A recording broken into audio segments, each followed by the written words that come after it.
Throw on first down. Jones steps up. Slayton! Caught! Touchdown, Giants! Now we'll see Ben Roethlisberger. Here comes the pressure. Launched into the end zone, and it's caught by Juju Smith-Schuster. Barkley's got room. Saquon still running hurdles up ahead and is spun down. Roethlisberger looks right. Still fighting for the end zone. It's Washington. He's in. The Steelers take the lead. As he throws, ball lofted in the air, and it's intercepted. And this is a deflated-looking New York now. Roethlisberger on 3rd and 4. Fires to the end zone. It's caught for a touchdown by Smith-Schuster. Smith-Schuster really rubbing it in my face there. Big Ben is back. The Steelers quarterback returned to the field on Monday Night Football, leading his team to a 26-16 win over my Giants behind a dominant Pittsburgh defense. Big Ben thrown for 3 TDs, 0 picks in his first game since week 2 of last season. And here he is after the game. Ben. I'm excited we won the game, Jerry. I'll tell you that. I told the guys before the game, it's not about me and individually. The reason I came back is for these guys, for this team. It's a special group of football players and men. And so I'm just thankful to be a part of it. Big Ben looking suited and booted right there. Hey, Stephen A., what do you think? Your team, playoff team this year? I'm not sure yet.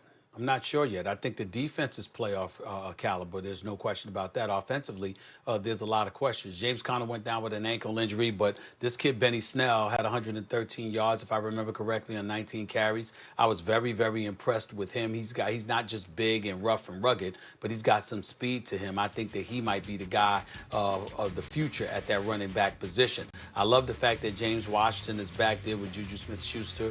Deontay Johnson obviously has got some electrifying speed. He can make some things happen, even though he dropped a couple of passes last night. The thing that, believe it or not, concerns me is Big Ben Roethlisberger, only from this standpoint.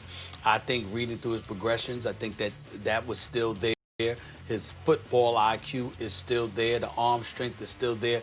But his mobility, I think, looked a bit suspect, of course, even though he scampered for 11 yards on one play for a first down. But I also think that his ability to shred off tacklers the way he did in the past, I don't think that's any longer there.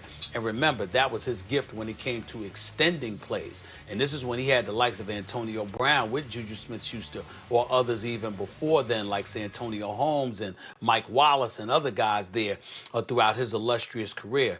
Ben Roethlisberger has been a guy, he didn't outrun anybody per se. He would just shrug off tacklers and extend plays that way. If he can't do that, how effective is their offense going to be? We can't forget that Daniel Jones threw an ill-advised interception, saw pressure coming his way to his right, still tried to get rid of the ball instead of holding on to it. And as a result, it flooded up in the air, and Cam Hayward ultimately intercepted it. That was following the T.J. Watt interception. The reality is that the Giants, even with Saquon Barkley running the ball as ineffective as he was able to run the football, was still in a position to possibly escape with this game if they didn't make some foolhardy mistakes like the one I just pointed out. So I look at the Steelers' defense, and I've got all the confidence in the world. I look at their offense, and I think it's a question mark at this particular moment in time. I anticipate that they will compete, but the AFC is tough with Houston, with Kansas City, obviously with Tennessee, with Baltimore, with New England in the AFC East, with Buffalo. There's a lot of teams to look at. I think the Steelers are going to make the postseason, but I don't think it'll be as easy as people think. I think the Steelers are a playoff team. I think they showed it last night. Yes, even against the Giants. Let's not forget that Mike Tomlin, future Hall of Fame coach, was 8-8 last year without his quarterback. First, you have one of the greatest set of triplets of all time, right? You have Roethlisberger, and you have AB, and you have Le'Veon Bell. Then AB and Le'Veon Bell are gone, and then Roethlisberger's gone. And what does Mike Tomlin do? He still doesn't have a losing season. This man is incapable of having a losing season. He's too competitive. And that's this is a coach's league. The Steelers are always going to be solid with Mike Tomlin there. Stephen A., you mentioned Benny Snell Jr. going for 113 yards on 19 carries. He's not fast. His 40 time was not good at the combine. But he's 5'10", 225. Dude's like a little Mike Tyson.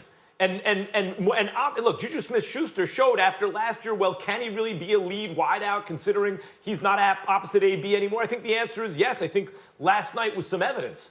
But the main thing to me is this, and by the way, the Minkah Fitzpatrick trade really, I think, solidified that defense last year and allowed them to go 8-8. But the main thing for me is this. I'm going to go back to Mike Tomlin's introductory press conference, right? When it was like, where did this guy come from? Mike Tomlin, he got the head coaching job? Remember what he said when he was introduced to Steelers fans in the world as the new head coach, as the next Steelers head coach? And they don't have very many of them, the Steelers. They pick a guy, they go with him forever. And usually that guy has a lot of success. Tomlin said, run the ball, stop the run. Steelers football. I'll never forget. Because the way he delivered it, and I know the game has changed, and you have to have a vertical passing game, and Roethlisberger showed that. He looked like, listen, he's also a future Hall of Famer, and he's approaching 40, and he's an old guy, but you could not expect more from a guy off that long. At his age, to suddenly step in, he looked, I thought, really good considering the circumstances, and more or less like Roethlisberger's just picking up where he left off. But the main thing is, when a coach like Tomlin has the kind of team that he really likes. He's shown he can do the vertical passing game and all that stuff. But when he has the kind of team he really likes, look out. This Steelers team showed yesterday they can run the ball and stop the run. Steelers football. I got to think that Mike Tomlin is loving this, and I think this team is heading for the playoffs. All right.